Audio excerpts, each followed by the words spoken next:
Vamos abrir nossas Bíblias no livro de Josué, no seu capítulo 3.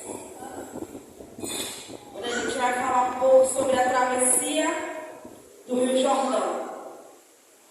Josué, capítulo 3. Nós já falamos aqui sobre as credenciais de Josué, sobre como Josué ele foi chamado, como ele foi posto à prova e de como ele foi colocado à frente de um povo que tinha como grande líder Moisés e como foi feita essa transição entre Moisés como líder do povo e agora Josué como líder do povo de Israel.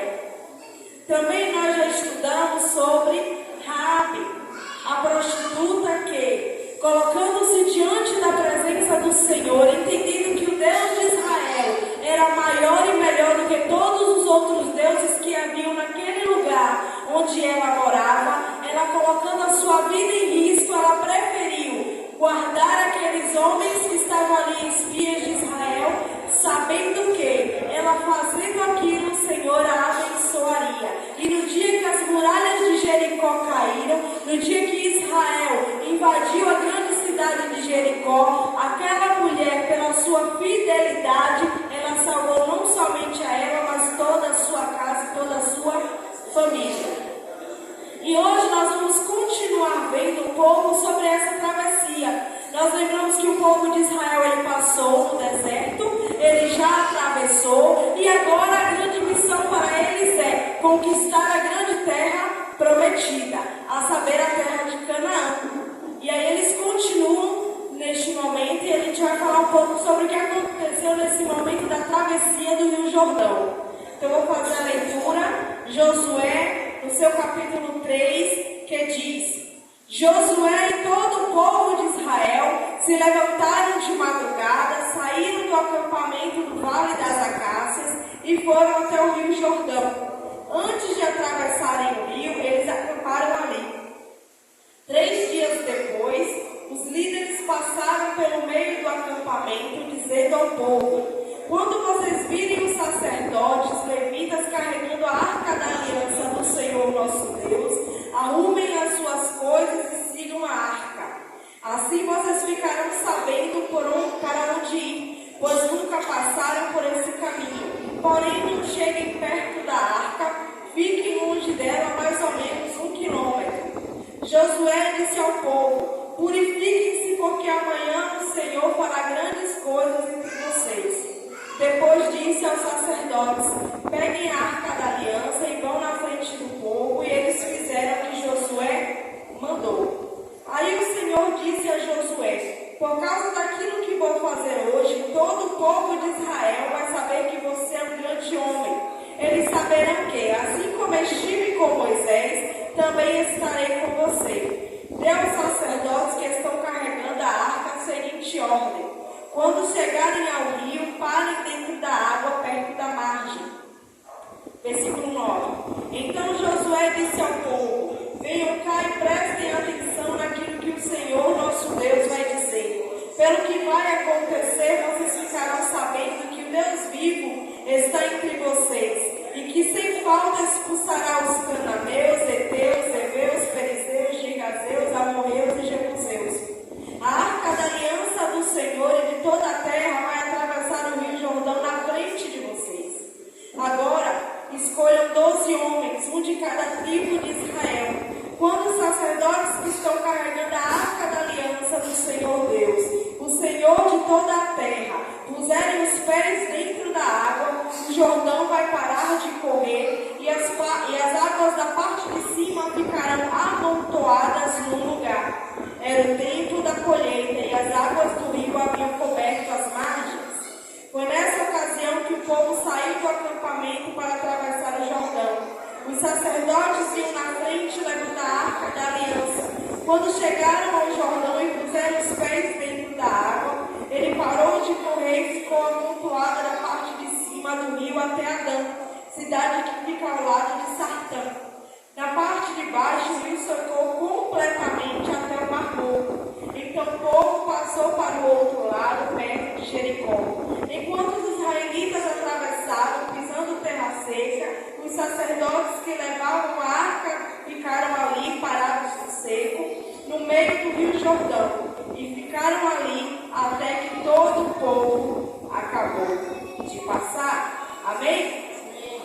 Aleluia. Quando nós lemos no seu capítulo 3, você tem uma descrição daquilo que foi feito. Então o povo ele estava acampado, se levanta de madrugada e fica 3 dias à frente do rio Jordão. Ficaram ali aqueles 3 dias à frente daquele rio. E o Senhor, enquanto eles estavam ali, o Senhor dava as instruções ao líder. E passado esses 3 dias, o Senhor fala aquilo que ele iria fazer. E através daquele feito, daquele milagre sobre a vida daquele povo de Israel, o povo saberia que Josué, de fato e de direito, tinha sido chamado para ser aquele que daria continuidade ao chamado de Moisés. Porque naquele momento o povo estava atravessando com Josué o Rio Jordão. Mas aquele povo também sabia que no passado o povo atravessou a pés juntos sob o comando de Moisés. Então o Senhor ele sabia de que se tratava o seu povo, que era um povo de dura serviço, era um povo que precisava ver que ele também estava com Josué para que seguissem a Josué. Quando a gente fala do Rio Jordão, a gente fala de um rio que tem quase 100 quilômetros de extensão, de onde ele nasce até onde ele vai desaguar. Ele tem 30 metros de uma ponta a outra, quando a gente fala de largura máxima. E quando a gente fala de fundura, de 5 até 30 quilômetros para baixo. Então era um rio que não era qualquer riachozinho. Era um rio que o povo também sabia que não dava para atravessar a nado, porque a Bíblia diz que era um tempo de colheita, e quando havia um tempo de colheita, o rio se enchia, estava no seu ápice, a ponto das águas invadirem as margens. Então imagine você, o povo já tinha passado ali no deserto, o povo já tinha visto o Senhor derrubar Jericó, e agora eles param diante de um rio que eles precisavam atravessar. Só que eles ficam 3 dias olhando aquele rio. Então imagina você, Senhor, nós temos que atravessar um rio que tem 30 quilômetros de largura, está no seu ápice da cheia, tem 30 quilômetros de fundura no lugar mais fundo, obviamente. E aí, o que é que vai acontecer, Senhor? Como é que a gente vai fazer? Então imagina como não ficou a mente daquele povo em tentar pensar. Porque quando a gente fala desse povo, nós tínhamos mais de 2 milhões de pessoas. Não era 30, 40 pessoas para atravessar de barquinho, você tinha mais de 2 milhões de pessoas para atravessar o rio. Então imagine se fosse de barquinho em barquinho, quanto tempo ia terminar. E aí a gente vai ver que o Senhor ele faz um milagre acontecer. Nesses capítulos veremos a travessia acontecer pelo poder de Deus. E a travessia aconteceu um pouco acima do Mar Morto, porque ele nasce nas montanhas e deságua no Mar Morto. A Arca da Aliança. Quando a gente lê esse capítulo 3, eu não sei se vocês observaram, mas a palavra cita muito a Arca da Aliança. E o que a Arca da Aliança representava para o povo de Israel? A presença de Deus. Então, quando a gente fala da Arca da Aliança, nós estamos falando de uma simbologia da presença de Deus. Então aquela arca, ela vai à frente, como quem diz que o Senhor estava ali à frente do povo de Israel, liderando naquele momento. Tanto que a ordem é a seguinte, está lá no Josué 3, versículo 3, capítulo 3, versículo 3. E ordenaram ao povo, dizendo: quando virdes a Arca da Aliança do Senhor vosso Deus, em que os levitas sacerdotes a levam, partireis vós também do vosso lugar e a seguireis. Então o povo estava no acampamento, eles só seguem depois que a Arca da Aliança é levada pelos sacerdotes e levitas. Eles não saem antes, eles só saem após. Por quê? Porque a presença do Senhor ia diante deles, garantindo a vitória. Sendo assim, antes do povo começar a realizar a travessia, a arca indo na frente indica que Deus a começou primeiro. Isto é, ele conhecia o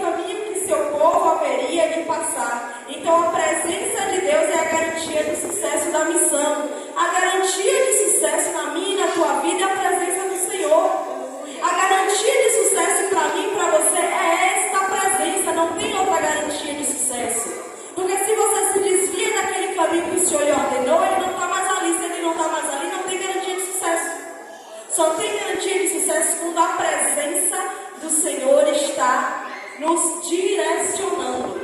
Amém? O meio que Deus escolheu para que os filhos de Israel chegassem a Canaã foi a travessia do Jordão a pé. O povo de Deus ficou acampado 3 dias diante do rio, e só após esse tempo os oficiais passaram pelo meio do arraial e deram a voz do comando. Eles certamente perceberam que não havia embarcação para cerca de 3 milhões de pessoas e que não dava para atravessar pelas águas a nado, pois era tempo de cheia, chegando algumas vezes a subir 12 metros da sua ribanceira. Então imagine o rio que já tinha 30 quilômetros de largura, de extensão, ele ainda subia 12 metros no seu período de cheia. Precisaram também considerar a presença de crianças e de outras pessoas em condições físicas de realizar a travessia. Então, sendo assim, você está diante de um rio, você não tem como atravessar no barco, você não tem como atravessar na nada, e você tem 3 milhões de pessoas para atravessar no tempo de cheia. Só pode acontecer o quê? Milagre. Porque o Senhor queria já operar naquele tempo de Josué, milagre. Já tinha operado milagre lá quando eles estavam sitiando a cidade de Jericó. Já tinham mostrado para aquele povo que com o Senhor na frente eles derrubaram Jericó, que era uma cidade estratégica, era uma cidade temida, era uma cidade muito fortificada. Então aquelas pessoas que viram, se eles derrubaram Jericó, imagina o que eles não vão fazer com a gente. E agora eles chegam diante do rio e o Senhor diz: olha, eu vou operar um milagre. Qual é o propósito desse milagre? Confirmar o propósito, a chamada de Josué diante do povo, para que o povo veja, a ponto do Senhor dizer: através desse milagre as pessoas vão acreditar. E qual era o segundo ponto? Era continuar entrando na terra prometida, porque o Senhor tem os seus meios de nos abençoar. Aquilo que o Senhor me prometeu e te prometeu vai acontecer, mas Ele vai mover do jeito dele. Você vai chegar, vai atravessar esse rio aqui também. Como é que vai acontecer? O milagre vai acontecer, mas a promessa ela vai chegar. Aleluia. Então eles tinham que crer para entrar na nova vida. Eles precisavam acreditar que eles iriam passar aquele rio. E aí, para acontecer esse milagre, Josué ele chama o povo para uma coisa importante. Está lá no seu capítulo 3, versículo 5. Quem pode ler? Porque na minha versão não tem essa palavra, tem outra palavra. Vamos ver se de alguém aqui tem. A palavra-chave. Disse Josué também ao povo: santificai-vos, porque amanhã fará o Senhor maravilhas e glórias. Isso aí. Então, disse Josué também ao povo: santificai-vos, porque amanhã o Senhor fará maravilhas. Para o Senhor operar maravilhas no meu e no teu meio, nós temos que estar em santificação. Nós temos que estar num estado diante do Senhor, porque naquele momento ele precisava daquilo. Naquele momento ele precisava que o povo estivesse santificado para que a sua manifestação acontecesse. Então ele chama todo o povo: se santifica, porque amanhã o Senhor vai fazer milagre. Por quê? Porque o Senhor sabia. O Senhor sabia que Ele faria algo grande ali. Então, se o povo não estivesse preparado, revestido, não estivesse debaixo ali de uma proteção, de uma santificação, estivesse totalmente em pecado, muitos ali morreriam. Mas o Senhor não queria isso. O Senhor queria salvar todo o povo. E quando a gente fala de salvação no Antigo Testamento, a gente está falando de livramento.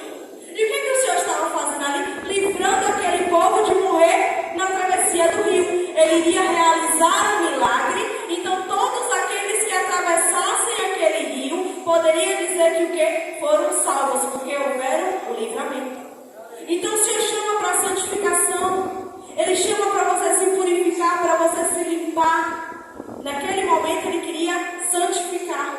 E é uma coisa que, se você parar para pensar, se a gente for parar para pensar pelo lógico, eles estão se preparando para atravessar o rio. Eles estão se preparando para entrar em uma outra cidade. Então Josué deveria mandar o povo olhar se tinha espada. Josué devia mandar o povo olhar se tinha escudos. Josué devia mandar o povo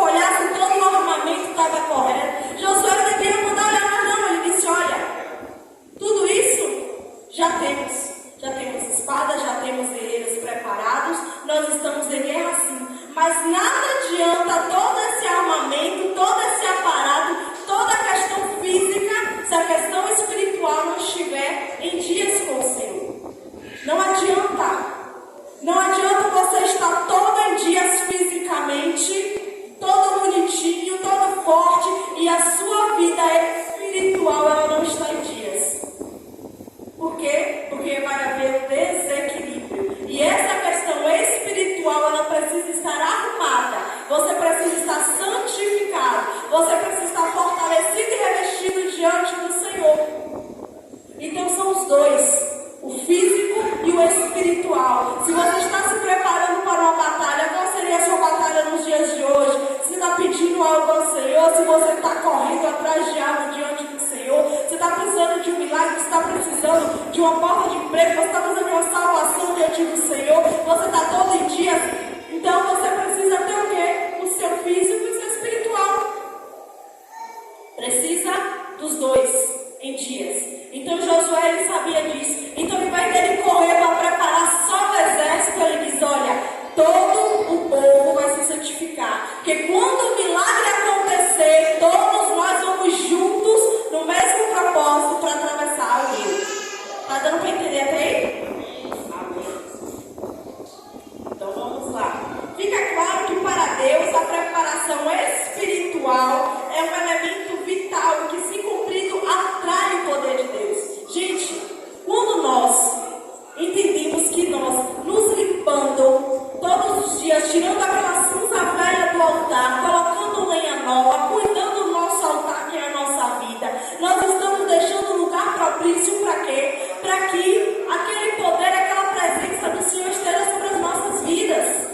Porque aquela presença naquele Antigo Testamento, o Senhor estava ali através da arca, o Senhor estava ali através, se demonstrando através de simbologias, mas hoje o Senhor, ele através do seu Espírito, ele habita em nós. Ele está conosco, ele está comigo e com você. Então nós precisamos deixar a nossa casa limpa, santificada. E quando a gente é ensinado, quando a gente fala em santificação, ninguém está falando que é para você andar de cara fechada da hora que você acorda até a hora que você deita, como se não, santificação é você se separar daquilo que te afasta do Senhor. É você evitar práticas que te afastam do Senhor. Se aquilo ali vai lhe afastar do teu Senhor, se aquilo ali tem te incomodado no seu coração, que está desagradando o Espírito Santo, deixa. Por mais que você diga, tá doendo, mas deixa. Deixa para lá, se santifica, se purifica. Diz, Senhor, todos os dias, coloca a lenha nova no teu altar. Nós somos nações de reis e sacerdotes. Quem estava carregando a arca da aliança aqui foram sacerdotes. E hoje nós somos reis, nação de reis e sacerdotes. Nós estamos carregando a presença do Senhor. Então nós temos que estar santificados.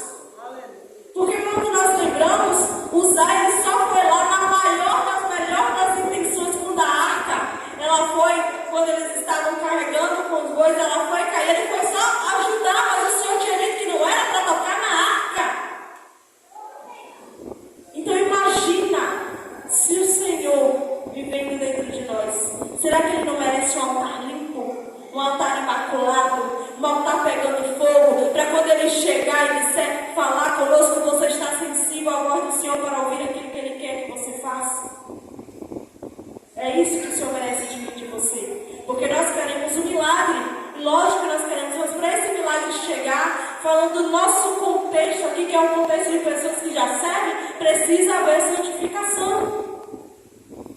Porque o Senhor pode operar milagres no meio de pessoas que não estão ali santificadas, de pessoas que não estão separadas, de pessoas que não estão ali no meio. Pode, porque o Senhor é todo poderoso. Mas quando Ele fala de nós que já conhecemos, Ele fala, se santifica. Porque quando ocorrer o milagre vai ser ainda melhor e maior sobre a minha e sobre a tua vida. Então, a travessia do Jordão fazia parte da promessa que Deus havia feito a Abraão. Olha lá, a promessa de conquistar aquela terra foi feita a Abraão, está lá em Gênesis, no seu capítulo 12, versículo 7. Quem pode ler? Gênesis 12, 7, rapidinho. Só para a gente ver, as promessas do Senhor, elas se cumprem. Não importa o tempo, porque o tempo do Senhor não é o meu tempo, não é o teu tempo, é o tempo dele. E no momento que Ele achar que tem que acontecer, vai acontecer. Essa promessa desse povo aqui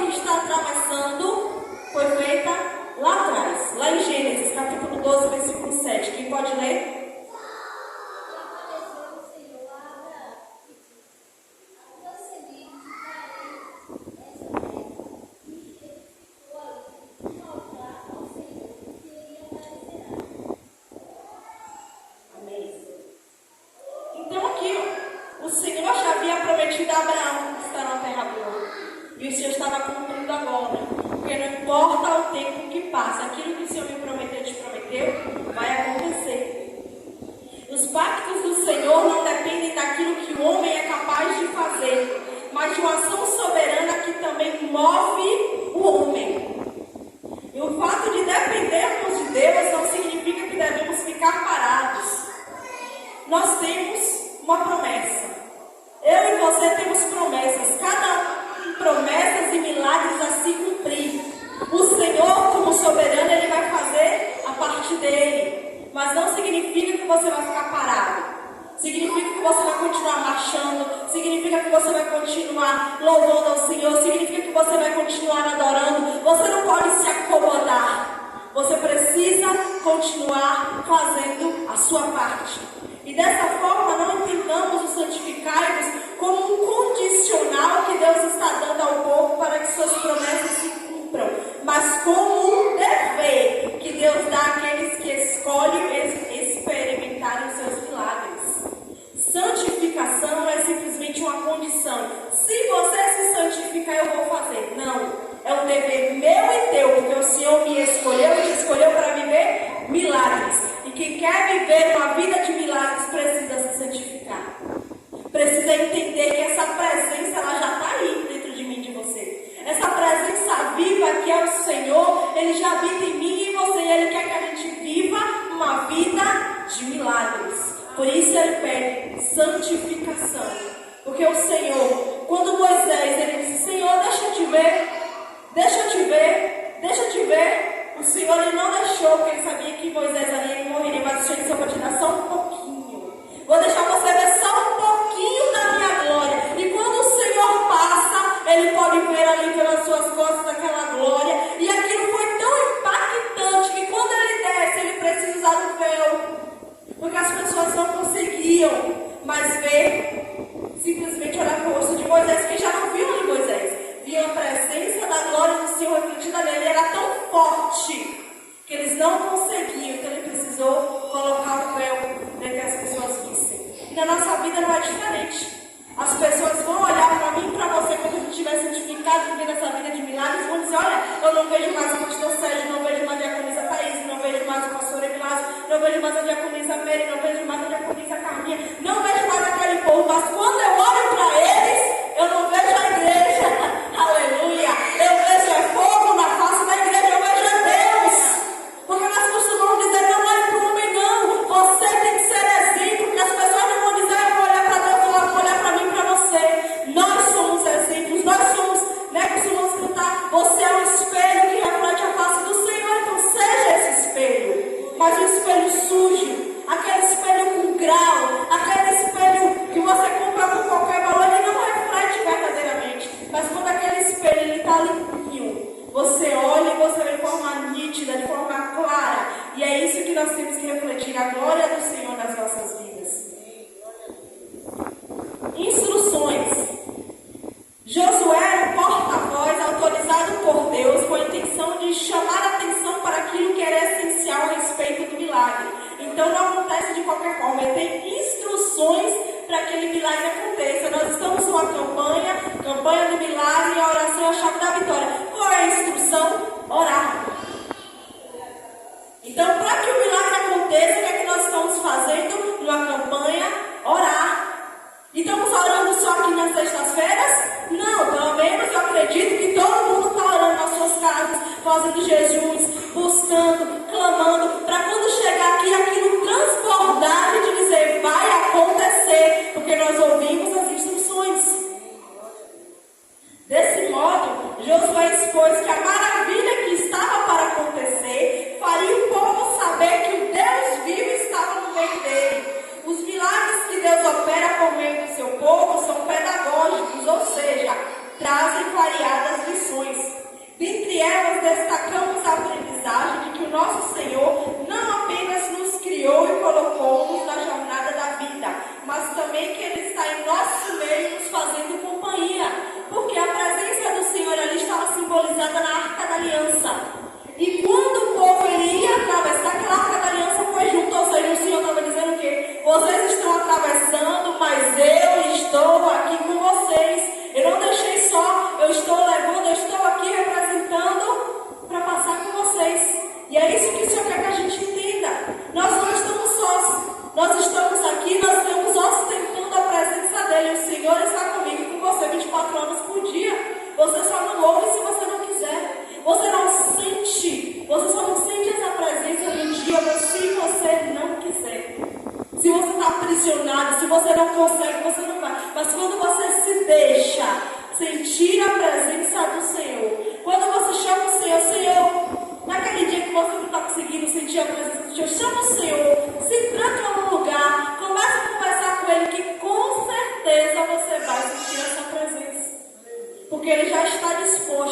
mas você precisa querer.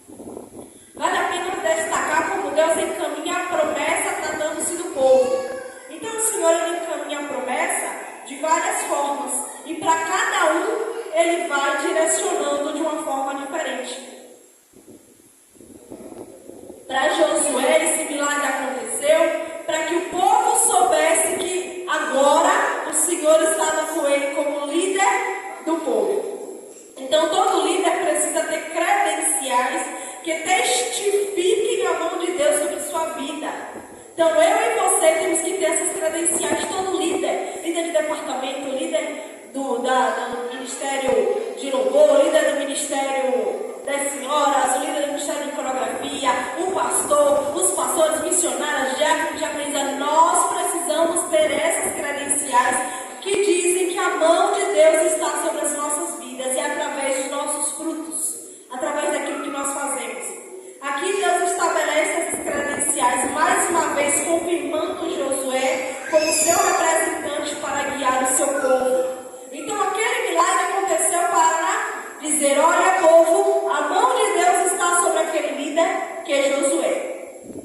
Para os sacerdotes, a arca representava a presença de Deus e foi levada pelos sacerdotes até a borda do Jordão, e então eles pararam, lembrando de que Deus escolheu nos usar para manifestar o seu propósito e que nós somos parte do seu plano. O Senhor ele me escolheu e te escolheu para te usar, para nos usar. Naquele tempo quem levou a arca, eu já falei aqui, eles levaram a arca na frente do povo, e hoje nós apresentamos esse Senhor. Então o Senhor está em nós, Ele quer nos usar, Ele nos escolheu. Ele poderia simplesmente ter dito para os anjos fazer esse trabalho aqui, mas Ele não, Ele me escolheu e te escolheu para tocar outras vidas, para levar essa presença magnífica para outras vidas.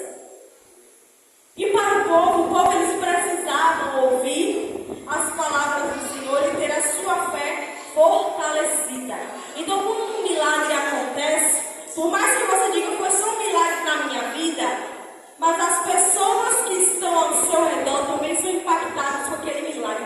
Nem que seja só para dizer verdadeiramente o Deus de Israel está na vida daquela pessoa. Nem que seja só para isso, mas o milagre que acontece na minha e na tua vida vai impactando. Ou você vai dizer que se o milagre acontecer na vida de Léo abençoando ele, a esposa dele não é abençoada. Lógico que é.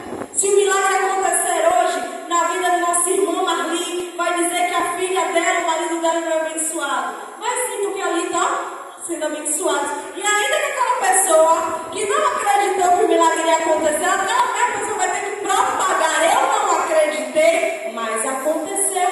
Por quê? Porque o Senhor, quando Ele faz a obra completa, não é pela metade. E aí a palavra do Senhor, ela diz que o Jordão estava em plena cheia.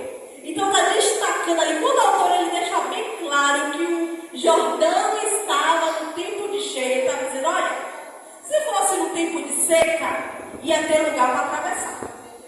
Se fosse no tempo de meia estação, ia dar um jeitinho, mas ia ter um lugar para atravessar. Quem sabe naquele lugar que só tinha 5 metros, agora ia estar com 2 metros?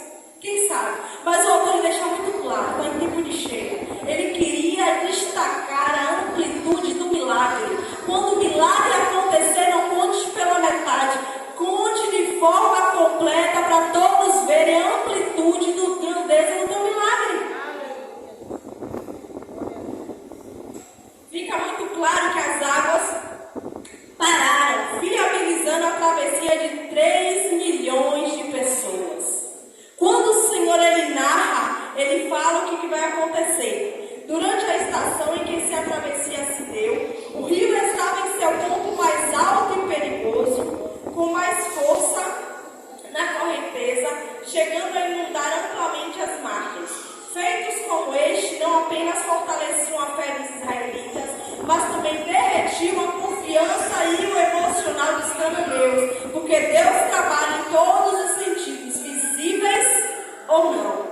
Antes do milagre visível chegar, o Senhor está trabalhando no invisível. Então imagina aquele povo, nosso povo de Israel está vindo invadir aqui é a terra. Se o Senhor está parando aquele rio para eles passarem, imagina o que o Senhor vai fazer por mim. Então imagina povo chegar. Então, Senhor, não se engane, não. Quando existe uma nuvem, uma expectativa contra mim, contra a tua vida, quando o Senhor começa a trabalhar, Ele começa primeiro a aterrorizar lá. Primeiro Ele começa a mostrar que Ele é comigo e com você. Missionária, é uma forma de vingança, é com Deus, é Ele que está mandando lhe dizer. Se Ele está lhe dizendo que Ele está trabalhando lá, ainda que você não esteja vendo. Eu não sei quem é que nessa noite está indo contra a tua vida, eu não sei quem é que nessa noite tem falado contra você, tem te amaldiçoado, mas o Senhor já tem trabalhado lá, colocando terror neles. E quando o teu milagre acontecer, eles vão ver que o Deus não te abandonou. Aleluia. Aleluia. E as águas, elas pararam e se amontoaram como numa parede. Então aquele rio de 100 quilômetros de extensão, agora ele para em um ponto e forma uma parede. No que ele forma uma parede aqui, aquela parte que fica enxuta, o povo consegue atravessar. E a Bíblia descreve que um trecho ficou seco para que o povo, bagagem e animais, não era só 3 milhões de pessoas não, cada pessoa tinha a sua bagagem, cada pessoa tinha os seus animais, porque quando eles saíram do Egito, eles não saíram de mãos vazias. Aleluia. E na história, outros eventos naturais aconteceram, mas nenhum com a confluência de detalhes e agravantes cuidadosamente descritos nesta passagem. Ocorreu tudo como foi predito pelo Senhor. Primeiro, as águas pararam no momento certo. Não foi antes, não foi depois. Foi no momento que todo o povo já estava ali para atravessar o rio. Aconteceu durante a cheia para dar amplitude do milagre. As paredes de água ficaram imóveis por várias horas, possivelmente o dia inteiro. Tempo suficiente para que mais de 2 milhões de pessoas pudessem atravessar. O leito do rio ficou seco e Israel atravessou a pele enxuta. E quando o povo atravessa, as águas voltam a fluir normalmente, como se nada tivesse acontecido. Porque o Senhor, Ele faz o milagre no tempo dele, da forma dele, do jeito que Ele quer, como Ele quer. E aqui Ele deixa bem escrito. E aí tem um detalhe. O povo atravessa. Quando o povo estava seguindo, a arca estava indo na frente. A Bíblia diz, em algumas versões vai ter 900 metros, em outras versões vai ter 1 quilômetro como o meu, porque depende de como eles estão medindo os côvados de distância.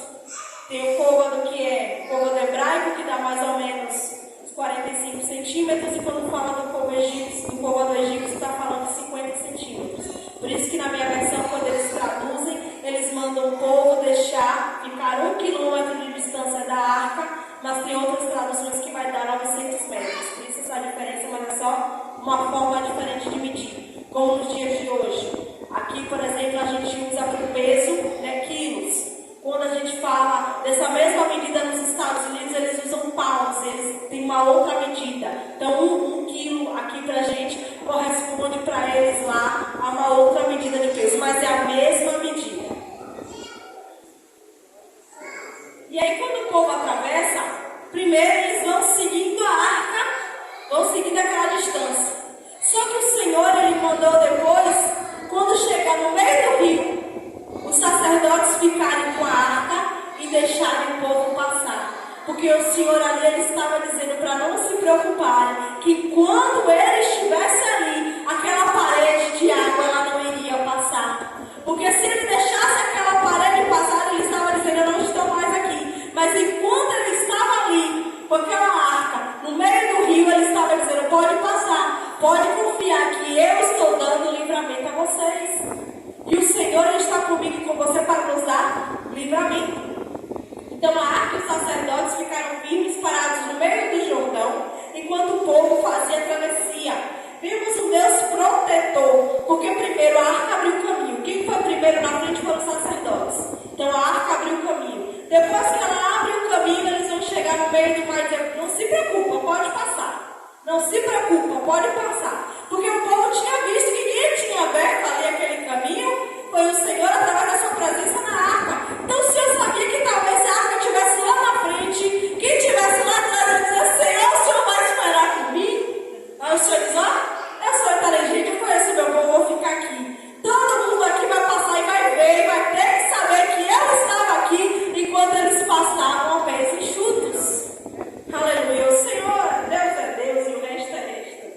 E aí nós vimos que o Deus protetor abriu o caminho e parou no meio do rio durante o milagre, até que da primeira mulher até o último homem de Israel passasse para o outro lado. Era como se Deus estivesse dizendo que Ele próprio era a garantia de que o rio não se fecharia até que toda a nação atravessasse, pois se isso acontecesse, a arca seria a primeira a sucumbir. Portanto, as promessas de Deus estão ligadas sobretudo a Ele próprio, que não deixa nenhuma de suas palavras caírem por terra. O Senhor, Ele não deixa. Você pode até se esquecer do que Deus te prometeu um dia, mas o Senhor, Ele não esquece. E após a travessia, o povo atravessa, a arca do sacerdote sai, a água volta a fluir, e aí o Senhor... Aí também acontece o quê? Foram levantados os memoriais. Então, à vista do fato da narrativa, o papel da arca da travessia é destacado com tanta consistência que não surpreende que o lugar exato em que pousaram os pés dos sacerdotes durante a travessia devesse também receber o memorial, ainda que o relato não tenha preparado o leitor para esse desdobramento. A expressão até no dia de hoje significa que durante a vida do autor da narrativa, a pilha de pedras podia ser vista no Vale do Jordão quando o Jordão estivesse na vazante, ou seja, quando o Jordão estivesse naquele momento de menor quantidade de água, aquele memorial ele podia ser visto, porque ficou exatamente onde estavam os sacerdotes, eles tinham ficado no meio do rio. E a importância desse memorial é que ele deu a todo Israel uma representação do antes e do depois. Então, todas as vezes que alguém passasse ali, ia saber, não, aquilo ali lembra ao povo que nós passamos aqui a pés enxutos. Aqui. Temos uma descrição em detalhes do que aconteceu após a travessia, principalmente os efeitos que este milagre teve internamente para Israel, assim como externamente para os seus inimigos. O primeiro efeito interno foi a confirmação das credenciais de Josué como líder. A travessia levou o povo a confiar e respeitar Josué, assim como respeitavam Moisés. Estabeleceram, portanto, um memorial em Gilgal, para que todos soubessem que a mão do Senhor era com eles, como está lá em Josué, no seu capítulo 4, versículo 24, que diz: para que todos os povos da terra conheçam que a mão do Senhor é forte, a fim de que temais ao Senhor vosso Deus todos os dias.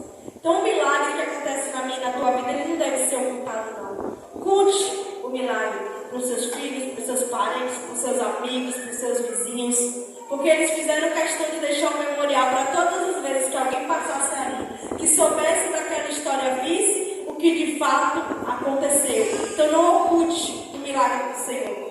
Pelo contrário, eles devem ser contados às mesas das nossas refeições, reuniões familiares e afins, para que nossos descendentes e amigos entendam que Deus foi fiel conosco e há de ser também com eles. Após a travessia, o povo edificou um monumento de pedras para registrar às futuras gerações a benevolência de Deus para com Israel. Elas funcionariam como memorial para os filhos de que o Senhor é fiel às suas promessas. Separaram 12 homens, um de cada tribo, que, por sua vez, tomou também uma pedra do Jordão, representando a sua tribo. Essas pedras foram organizadas em coluna para que ficassem visíveis, para que quem passasse e as visse soubesse que por ali Israel atravessara o Jordão a seco. Existe um foco em mostrar que houve participação de toda a congregação de Israel, através dos cabeças de cada tribo, na edificação do memorial. Às vezes, é isso aqui que quer ver como é que isso acontece? Normalmente, quando é um dia diferente, por exemplo, Dia das Mães, Dia dos Pais, é chamado o quê? Mães e pais, líderes de departamento,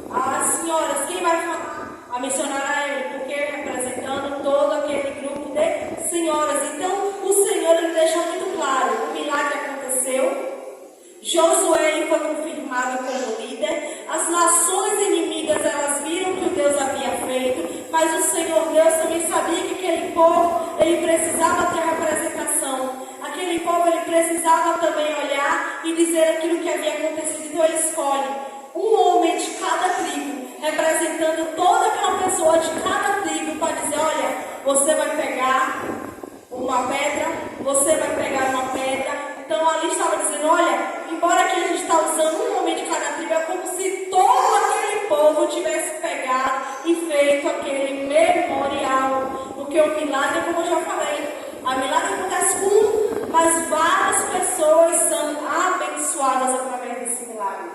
O memorial não deveria ser uma mera recordação, mas um sinal no futuro de que Deus havia aberto o Jordão, evidenciando uma reflexão a respeito da fidelidade e cuidado de Deus pelos pais daqueles que ouviriam os relatos do milagre. Por toda a Bíblia, memoriais servem de sinal de encorajamento para todos os tempos, que toda pessoa que passasse ali ia dizer, se o Senhor fez aquilo com o povo de Israel naquela época, eu também sou do povo de Israel, então eu sei que o Senhor também vai me abençoar. Então é um sinal de encorajamento